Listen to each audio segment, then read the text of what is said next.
Shalom, puji Tuhan, kita berjumpa lagi dalam renungan harian di hari ini. Saya percaya kita terus memahami firman secara baik dan benar, dan kita terus belajar untuk menerapkannya dalam hidup kita sehari-hari, sehingga kehidupan rohani kita terus bertumbuh di hadapan Tuhan. Mengawalinya, mari kita berdoa. Segala puji dan syukur kami naikkan kepadamu ya Allah di hari ini, karena Tuhan berikan kami kembali waktu dan kesempatan untuk membaca, meliliki, merenungkan, mendengarkan sebagian dari firman-Mu yang adalah landasan hidup kami.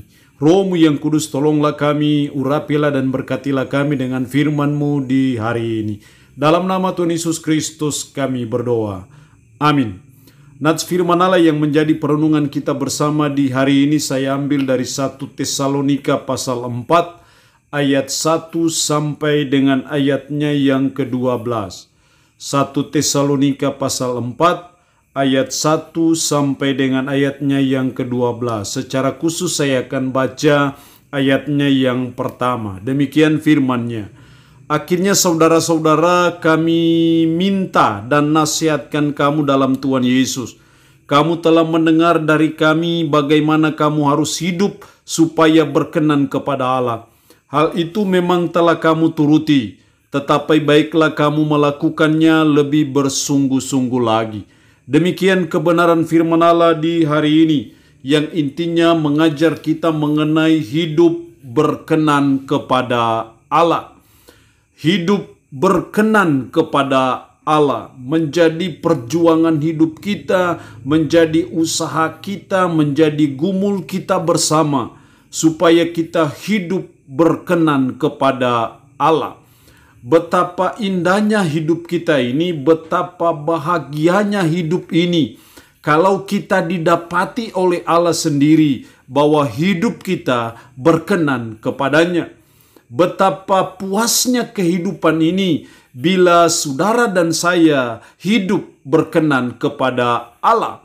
Saya percaya ketika hidup kita berkenan kepada Allah, pasti di situ ada suatu perlakuan khusus, perlakuan yang istimewa Tuhan bagi orang-orang yang hidup berkenan kepada Allah.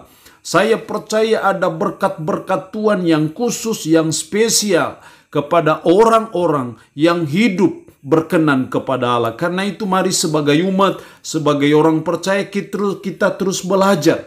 Kita terus berusaha, kita terus mengejar supaya hidup kita berkenan kepada Allah. Dalam ayat 1 tadi jelas sekali, kamu telah mendengar dari kami bagaimana kamu harus hidup supaya berkenan kepada Allah.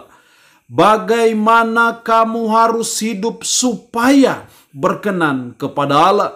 Menjadi kerinduan Paulus kepada jemaat yang ada di Tesalonika supaya mereka hidup berkenan kepada Allah seperti Paulus yang selalu berusaha hidup berkenan kepada Allah.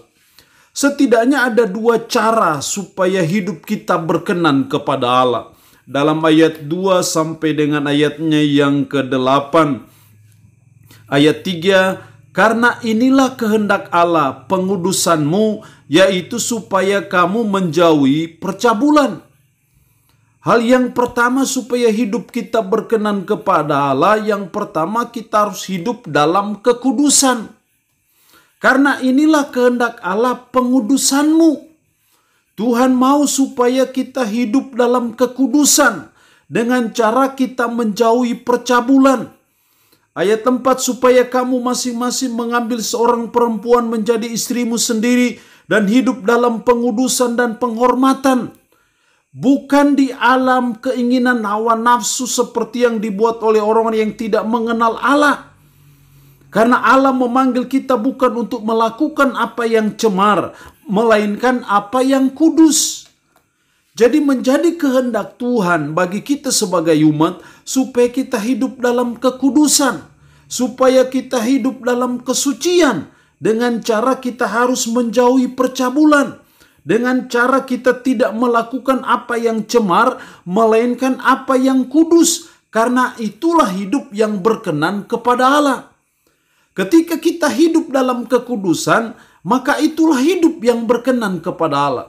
Tapi sebaliknya ketika kita tidak hidup dalam kekudusan, kita hidup dalam percabulan, kita hidup dalam keinginan hawa nafsu daging, maka itu berarti hidup kita tidak berkenan kepada Allah. Jadi supaya hidup kita berkenan kepada Allah, maka kita harus hidup dalam kekudusan. Apa yang difirmankan Tuhan, apa yang dinasihati Tuhan sebagai umat, sebagai orang beriman, kita terus belajar melaksanakannya. Kita terus belajar mentaati firman-Nya. Karena ketika kita mentaati firman-Nya, maka kita hidup dalam kekudusan. Ketika kita hidup dalam kekudusan, maka itulah hidup yang berkenan kepada Allah.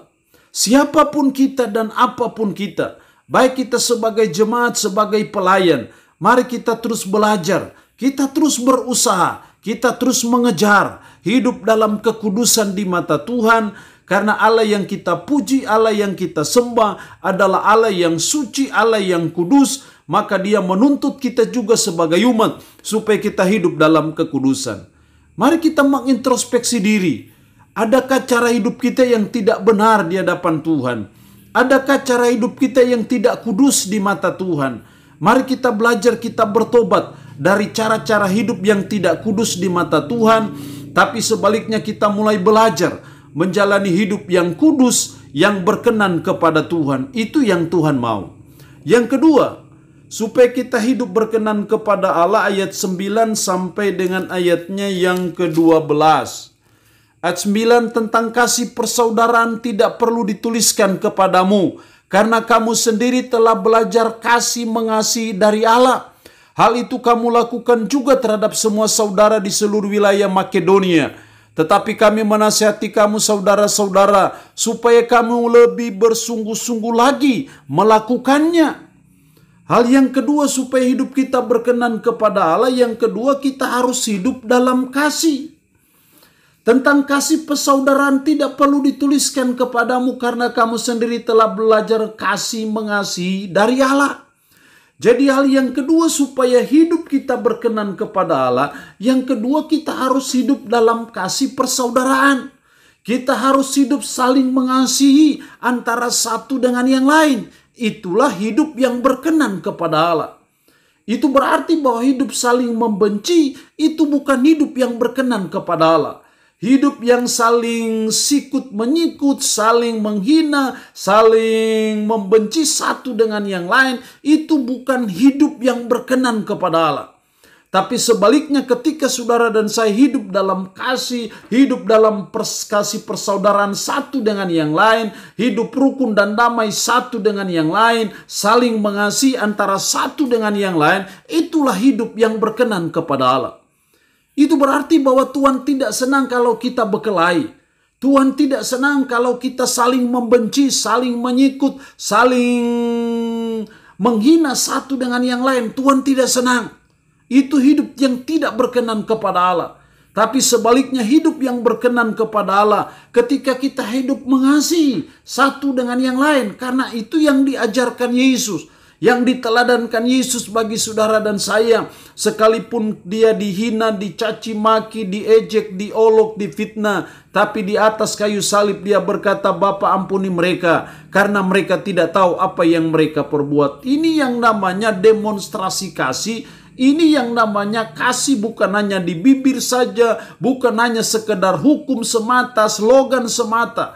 Tapi ini sungguh-sungguh diaktualisasikan, diimplementasikan dalam hidup kita sehari-hari.